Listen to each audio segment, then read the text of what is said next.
tidak beres dan sholatnya juga akan tidak beres.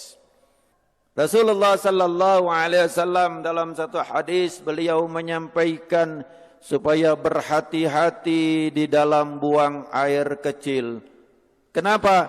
Karena azab kubur yang paling banyak itu adalah al-lisan dan buang air kecil. Bagaimana cara kita untuk supaya kencing itu benar? Supaya kencing itu tuntas, supaya kencing itu bersih daripada hadas. Bahwa seseorang yang toharoh sering sekali keliru. Kenapa keliru? Karena ngambil gampangnya, ngambil mudahnya, yaitu kencing berdiri. Bapak-bapak sering kencing berdiri, tapi ibu-ibu kencingnya jongkok. Nah, pada kesempatan ini saya ingin menyampaikan bagaimana cara kencing yang benar, kemudian hubungannya dengan kesehatan. Kalau seseorang yang kencing berdiri, bisa saya pastikan dan saya sudah uji coba, ternyata masih ada sisa.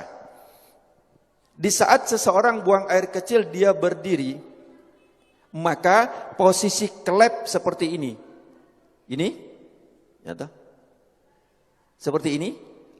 Panjang, ngapunten, di dalam masjid, tapi karena ini kedokteran harus saya sampaikan. Untuk perempuan kantong kencing, terus kemudian ada namanya uretra, saluran yang keluar, itu panjangnya 1 sampai 3 senti untuk yang perempuan. Jadi sangat pendek. Tetapi kalau untuk yang laki antara 5 sampai 7 senti. Jadi panjangnya uretra, kalau dalam bahasa kedokteran disebut penis, atau bahasa Indonesia itu yang dinamakan burung, ya toh. Ini panjangnya adalah 5 sampai 7 senti. Nah, dari 5 sampai 7 senti itu klepnya ada di pangkal. Jadi bukan di ujung. Bukan di ujung daripada burung atau penis tadi, yang ini tadi bukan di ujung. Tetapi di pangkal. Jadi di kantong kencing, di pangkalnya itu inilah tempat klep. Pernahkah kita bertafakur tentang klep? Siapa yang membuka dan menutupnya? Hanya Allah Subhanahu wa taala yang memelihara kita. Kalau seandainya dibuka terus Pak, jelek, buka terus, gimana kira-kira kita? Ngompol semua Pak. Atau sebaliknya, kalau seandainya nutup enggak buka, gimana kira-kira? Kita enggak karu-karuan Pak. Enggak usah lama-lama, 1 hari saja nutup enggak karu-karuan. Bagaimana cara toharoh yang benar? Cara toharoh pertama, cara kencing yang benar adalah hendaklah jongkok. Siapa yang mengajarkan kencing berdiri? Itu adalah ibu-ibu. Kenapa? Kalau anak kecil, waktu kita masih kecil ya, kalau anak perempuan disuruh jongkok. Tapi kalau anak laki, dipegang ketiaknya, atau bahasa Jawanya kelei, pegang, benar gak Pak? Jelek begini kan, disuruh kencing berdiri. Bahkan kadang-kadang anak-anak kalau ada yang kencing jongkok, dibilangi, oh kayak anak perempuan. Kencingnya kayak anak perempuan. Ini satu ajaran yang perlu kita luruskan. Perlu kita perbaiki bahwa kencing yang benar itu adalah jongkok. Apa hikmahnya? 1. Nanti insya Allah saya akan kupas hikmah daripada kedokteran. Bagaimana cara jongkoknya? Yang pertama adalah seseorang kencing jongkok itu, saya ngadep ke sana, ini posisi kaki belakang. Jadi maaf, bukan begini. Bukan kaki ini rata, tidak, bukan begini. Ini. Tapi adalah dengan cara, ini saya tunjukkan ke belakang, dengan cara kaki kiri di belakang, gini, kemudian ini, apa bahasa Indonesianya apa ini? Bokong atau pantat, ngapunten ya di masjid ya, tapi saya sampaikan nggak apa-apa ya. Ya, ini terus kemudian diletakkan di sini. Nanti saya ngadep ke sana yang ini. Ini jadi seperti ini. Monggo, kalau ada yang langsung praktek nggak apa-apa. Karena belum tentu bisa. Ini. Nah. Terus kemudian saya ngadep ke sana. Kaki kanan berada di depan. Celak, ini tadi di belakang. Ini. Begini. Kaki kanan di depan, kaki kiri di belakang. Ini celak. Ini tidak boleh duduk gini. Jangan begini, ini najis semua. Jadi ini, monggo, latihan Pak. Belum tentu bisa. Nanti ini berhubungan dengan toharo. Kalau kencingnya tidak beres, wuduknya pasti tidak beres. Kalau wuduknya tidak beres, sholatnya tidak beres. Nah, ini. Terus kemudian yang kedua, kalau posisi seperti ini, maaf, seperti ini, maka kelep tadi posisinya seperti ini. Dia juntit begini. Sehingga setelah ini habis, dari kantong kencing habis, maka dia masih ada sisa di sini. Masih ada sisa di sini di saat nanti saya praktekkan. Kencing berdiri. Saya coba kamar mandi, saya kencing berdiri. Banyak kan di tempat-tempat itu kan kencing berdiri yang dibuat kayak gini itu kan banyak Pak. Terus kemudian saya coba sampai habis. Habis sudah saya lihat habis betul. Kemudian saya ambil tisu. Saya letakkan di sini. Saya ingin coba, saya letakkan. Kemudian di saat saya rukuk, saya coba di kamar mandi, saya rukuk. Ternyata ini dapat tekanan basah tisu. Basah. Bagaimana kita sholat, tapi nggak terasa. Kenapa? Karena dia sudah lewat dari klep. Kita pakai celana dalam, ya toh? Pakai celana dalam dari katun. Dari katun atau dari kain. Kira-kira tampak enggak? Enggak tampak, tapi celana dalam kita basah dari urin. Najis enggak celana dalam kita? Bagaimana sholatnya? Bagaimana wuduknya? Ini yang kita lupa. Bagaimana cara benar yang benar? Jadi satu tadi jongkok. Kemudian yang kedua, posisi pundak. Ini pundak kita. Ini bukan lurus. Kalau lurus dia masih segini, maka dijatuhkan. Ini dijatuhkan. Jadi ini seperti ini, bukan lurus begini. Bukan lurus. Tetapi ini jangan gini. Ini jangan. Nah, gini duduknya enak banget. Plek, ini kemudian dijatuhkan. Nah, di saat dijatuhkan itu, maka posisi kelep tadi yang seperti ini, dia akan turun ke bawah. Dia akan turun, seret, akan ngadep ke bawah. Sehingga dia akan keluar habis. Seret, akan habis. Ini. Yang kedua adalah seperti ini. Ini enak banget. Setelah selesai habis, kencing, habis, terus kemudian kadang-kadang masih tersisa. Itu boleh digoyang. Tidak perlu berdiri, boleh digoyang. Enak digoyang. Karena posisi seperti ini tadi, apabila kita goyang, dia berubah. Berubah, dia akan keluar lagi. Jadi cukup ini saja. Celek, plek, langsung dia keluar. 2-3 kali gak apa-apa. Insya Allah dia akan habis. Setelah selesai seperti ini, yang kedua adalah hendaklah berdehem. Hendaklah berdehem. Ini yang kedua yang diajarkan oleh Rasulullah sallallahu alaihi wasallam adalah berdehem. Bagaimana cara berdehem yang benar? Ini juga penting. Berdehem yang benar itu bukan bukan. Berdehem yang benar itu perlu belajar. Gimana cara berdehem yang benar? Adalah dengan cara tarik nafas. Di saat ini tarik nafas, di saat seseorang tarik nafas, ini paru-paru mengembang, set. Kemudian ini ada batas antara rongga dada sama rongga perut. Ini ada namanya diafragma. Diafragma itu pembatas. Di saat seseorang narik nafas, itu seperti mangkok atau piring atau cakram, di mana dia akan lurus. Jadi diafragma di saat kita narik nafas, naik ini, lurus. Terus kemudian di saat kita hentakkan, dia akan ces begini. Di saat begini, dia akan menekan rongga perut, kemudian dia akan menekan daripada kantong kencing. Sehingga yang ditekan adalah bus. bes, bes dia akan keluar. Tetapi kalau lego dek kini belum. Jadi tidak keluar.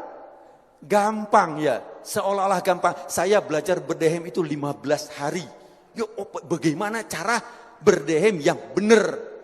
Saya bertanya. 15 hari baru tahu dengan cara tarik nafas. Nah, bukan cara berdehem kayak orang mau lewat ada sandalnya. Bukan. Jadi caranya adalah tarik nafas. Nah, itu harus latihan sebanyak 3 kali. Begitu juga ibu-ibu. Ibu-ibu pun juga berdehem. Ini jarang kita dapatkan untuk berdehem ini, Pak. Ya, yang ketiga adalah dengan cara diurut. Untuk yang perempuan itu adalah ditekan dengan menggunakan tangan kiri, ditekan di atas ini. Nanti kapan-kapan kalau ada pengajian khusus ibu-ibu, nanti akan saya jelaskan bagaimana cara menekan daripada kantong kencing dari atas. Plek ditekan, dia akan keluar. Kalau untuk yang laki-laki, itu adalah dengan cara mengurutnya. Bagaimana cara mengurutnya? Adalah dengan menggunakan tangan kiri, bukan tangan kanan. Kemudian dengan tangan kiri itu, cara mengurutnya bukan dilingkarkan. Nah, sebelum saya menceritakan tentang bagaimana cara ngurut, biasanya kadang-kadang ngapunten, ini disentik. Benar, ini disentik, benar. Saya pengajian di mana-mana, itu ternyata, dokter, itu harus disentik, dokter. Nah, kalau disentik seperti ini, tujuannya betul, supaya tuntas. Betul, supaya tuntas. Tapi caranya yang salah. Kenapa? Di saat begini, maka dia akan ke paha sini dan ke paha sini. Celetik. Dan tidak terasa. Kenapa? Karena kita sudah biasa pakai celana, sehingga tingkat kepekaan daripada ini sudah sangat sedikit. Sensitifnya sangat sedikit, sehingga tidak terasa kalau kena hanya percikan 1 atau setengah tetes ke sini dan ke sini. Kemudian kita pun wudhu, kemudian sholat. Bagaimana badannya? Najis. Bagaimana celananya? Najis. Kita seolah-olah selesai. Belum. Kemudian yang ketiga adalah dengan cara ditekan. Bagaimana caranya? Bukan dilingkarkan. Jadi bukan dilingkarkan seperti ini. Melingkar? Bukan. Bukan juga kalau ini jam. Lingkar 12, 3, 6, 9. Ya. Bukan jam 3, jam 9. Bukan begini. Bukan seperti ini.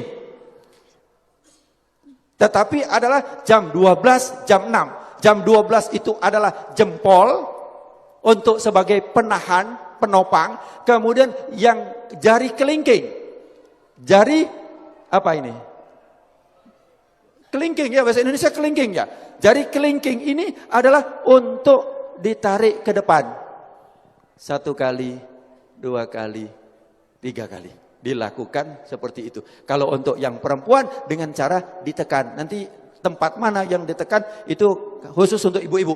Ya, bagaimana nanti cara menekan untuk membuang air kecil. Bapak-bapak rahimakumullah. Saya ambil satu kesimpulan. Yang pertama, kalau kencing berdiri sudah saya uji coba, sudah saya lakukan, ternyata tidak mungkin kencing berdiri begini. Itu satu, pasti begini. Ya, atau malah begini, maka semakin juntit daripada kelepnya tadi pasti ke atas. Yang kedua, sudah saya coba dengan cara kencing berdiri itu, kemudian dilakukan dengan waktu kita ruku, kita sholat, itu saya coba untuk di kamar mandi ruku, ternyata dia keluar dan saya sudah coba dengan tisu. Jadi bapak-bapak nanti celana dalamnya akan basah, ya toh, tapi nggak kelihatan karena daya serapnya cukup ini, itu kalau kencing berdiri itu akan keluar, tetapi tidak terasa. Kenapa? Karena sudah melalui klep. Kemudian yang ketiga adalah cara hitan yang benar, maka dia tidak ada sisa sama sekali di bawah ini. Kalau masih ada sisa di saat yang tetesan-tetesan yang terakhir, dia akan masuk. Dia akan masuk. Kemudian yang kedua adalah cara duduk yang benar. Cara jongkok yang benar adalah, saya ulangi, kaki kiri di belakang, kemudian ini diletakkan di sini dengan nyaman, dengan enak. Ini, terus kemudian posisi yang kaki kanan adalah seperti ini, tapi ini jangan dijatuhkan. Sekali lagi, ini bukan dijatuhkan, tapi begini. Jangan bingung, biasa saja, plek. enak, plek, biasa saja. Terus kemudian yang kedua, kalau agak gemuk ini boleh dibuka. Boleh begini. Kalau agak gemuk. Yang kedua adalah posisi pundak jangan lurus. Kalau lurus kantong kencing masih seperti ini. Dan posisi daripada klep seperti ini. Harus jong begini. Dengan begini maka posisinya akan ngadep ke bawah, klep akan ngadep ke bawah. Ini juga akan tekanan. Ini bisa dilihat, ini dia akan menekan sini, akan ngelipat. Set, dia akan masuk ke dalam. Kedua. Kemudian setelah itu berdehem. Selesai, habis. Kalau belum habis, saya ulangi. Begini, boleh begini. Boleh begini. Ya, untuk apa? Supaya dia akan begini, begini. Dia akan keluar. Akan enggak anyang-anyangan lagi. Terus kemudian yang kedua, berdehem. Cara berdehem, tarik nafas. Jangan biasa. Jadi, kalau aja, belum. Terbukti cara evaluasinya kalau hanya dia di sini. Akan dirasakan di sini. Coba di sini. Tapi kalau tarik nafas pasti di bawah. Dia akan keluar. Tes 3 kali. Setelah itu baru kemudian dengan cara diurut. Tapi sebelum berdehem, sebelum diurut, tadi kita harus geser supaya dia ini. Bapak-bapak rahimakumullah. Sebenarnya tentang toharo ini masih banyak yang harus kita kupas. Tapi ini saya himpun sebanyak mungkin. Hati-hatilah kita di dalam bertoharo ini. Karena Rasulullah SAW sebagai penutup, Rasulullah pada satu hari itu berjalan. Kemudian ada 2 kuburan. Satu kuburan ini kata Rasulullah sedang disiksa. Kenapa? Dia cara toharohnya atau cara kencingnya enggak beres. Tapi ingat bahwa kita dikondisikan supaya menjauh daripada ajaran Rasulullah sallallahu alaihi wasallam. Di sini saya dari medis, saya akan usahakan untuk bagaimana hikmahnya daripada apa yang diajarkan oleh Rasulullah. Bagaimana tidurnya Rasulullah, bagaimana makannya Rasulullah, bagaimana menguapnya Rasulullah, bagaimana wuduknya Rasulullah, bagaimana taharahnya Rasulullah. Itu bisa dikupas habis dengan tujuan kita kembali kepada apa yang diajarkan oleh Rasulullah sallallahu alaihi wasallam. Mudah-mudahan beberapa penyakit akan dihindarkan oleh Allah Subhanahu wa taala. Amin Allahumma amin. Al-Fatihah.